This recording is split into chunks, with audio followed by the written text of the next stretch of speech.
There are many possible solutions and strategies for a controlled, constructive, and non-violent dismantling of the last colonial empire in Europe.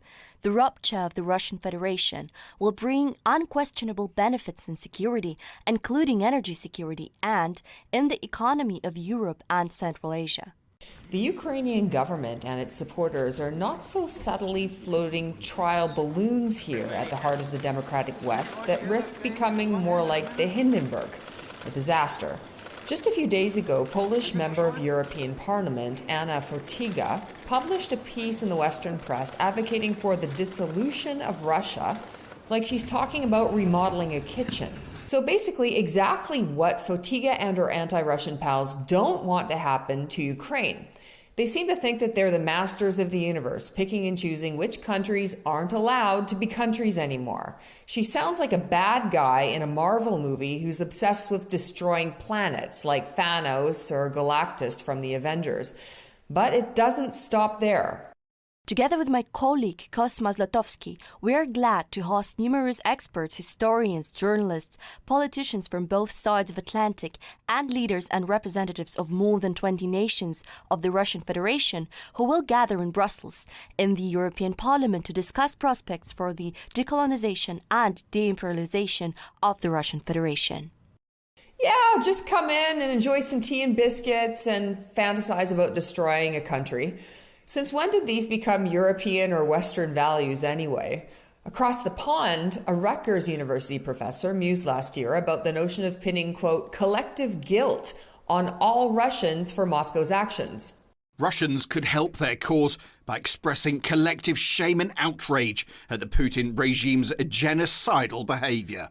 I don't seem to recall this professor or any of his colleagues evoking collective responsibility for all Americans for any of Washington's foreign invasions. So where's this anti-democratic thinking coming from? Well, one source is a 35-page document that's making the rounds among Ukraine's allies.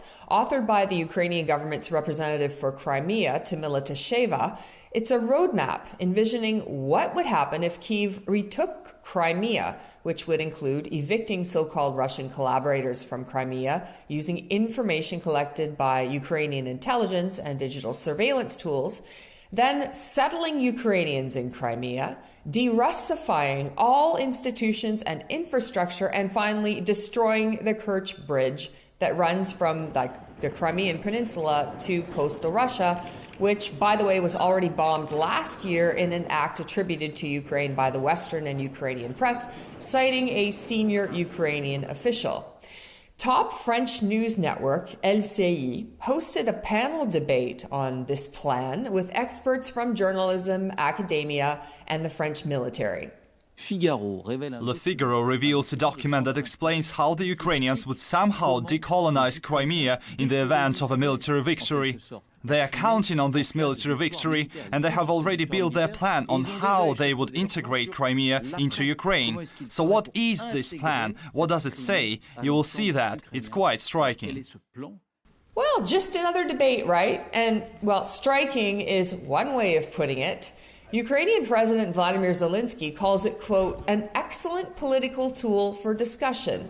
But casually discussing a proposal for essentially what amounts to ethnic cleansing on mainstream French TV, even if the guests in this case treated it as little more than an intellectual exercise, nonetheless effectively serves to normalize these radical ideas and legitimizes them as a viable option.